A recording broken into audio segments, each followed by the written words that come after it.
Prince John is at it again, trying to take every last piece of gold from the merchants of Nottingham. He has sent the sheriff to tax and inspect all items coming into town and to take all of the contraband for himself. However, any good merchant knows that a well-placed bribe can get the sheriff off of their tracks.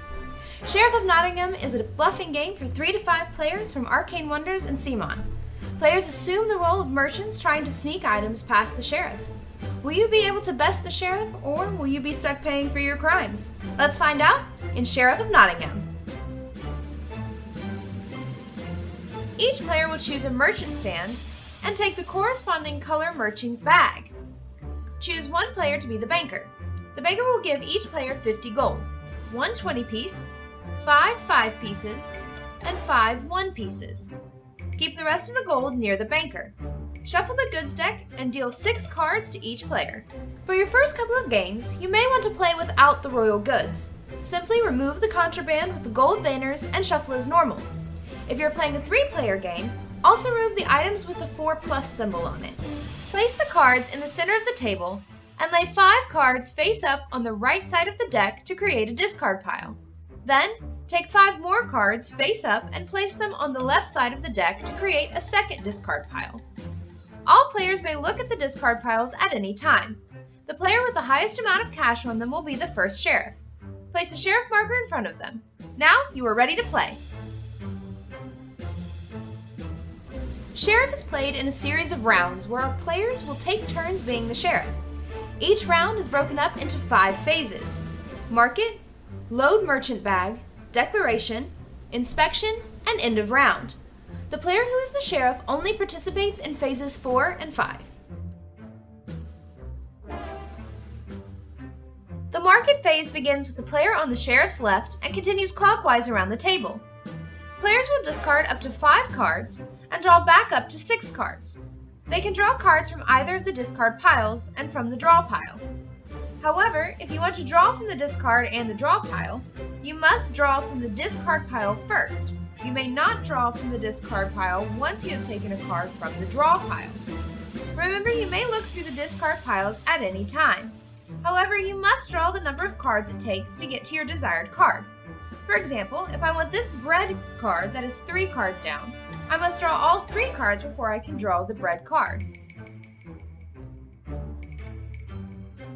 All merchants will load their bag at the same time. You can load anywhere from 1 to 5 cards into the bag. When you are finished, snap the bag closed and place it on the table in front of you. Once you close your bag, you may not change the contents of it. Starting with the player to the sheriff's left and continuing clockwise around the table, players will look the sheriff in the eye and tell them what is in their bag. You must declare the number of one legal type of good that is equal to the number of cards that are in your bag. However, this doesn't have to be true. For example, I have 1 bread card, 2 cheese cards, and 1 mead card. I have to say that I have 4 cards, but I can only have 1 type of good, so I'd say that I have 4 cheese cards. Now it is up to the sheriff. From this point on, only the sheriff can touch the card bags. The sheriff has 2 choices: either let the bag pass, or inspect it for contraband. Players can choose to try and bribe the sheriff to let them pass, or to make sure they inspect another player's bag with either gold or goods from their merchant stand. If the sheriff chooses to accept the bribe, you must keep your end of the bargain and pay him whatever you promised. If the sheriff lets you pass, you reveal your legal goods face up to the table and place them near the corresponding spots on your merchant stand. Keep your contraband items face down. You only show the number of contraband cards you got through, never show the type. If the sheriff chooses to search your bag, there are only 2 outcomes. Either you were telling the truth, or you were lying through your teeth. If you are telling the truth, the sheriff will have to pay you the penalty for each of the goods. You will then place them in your merchant stand.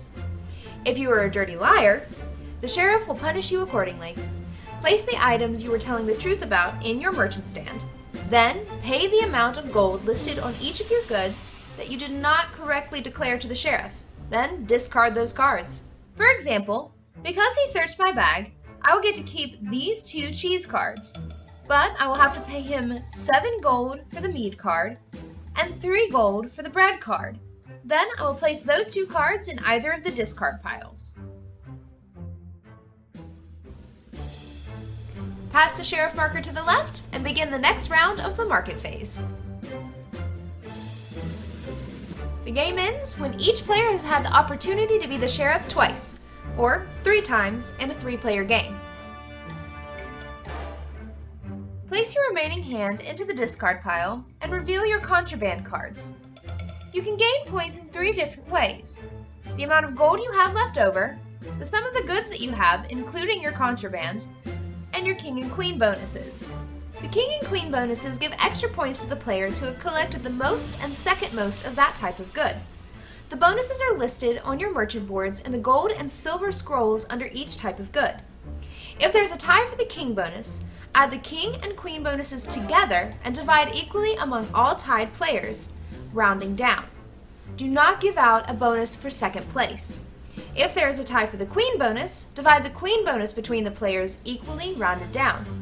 Whoever has the most points wins. If there is a tie, whoever has the most legal goods wins. And if there's still a tie, whoever has the most contraband wins. And that's Sheriff of Nottingham.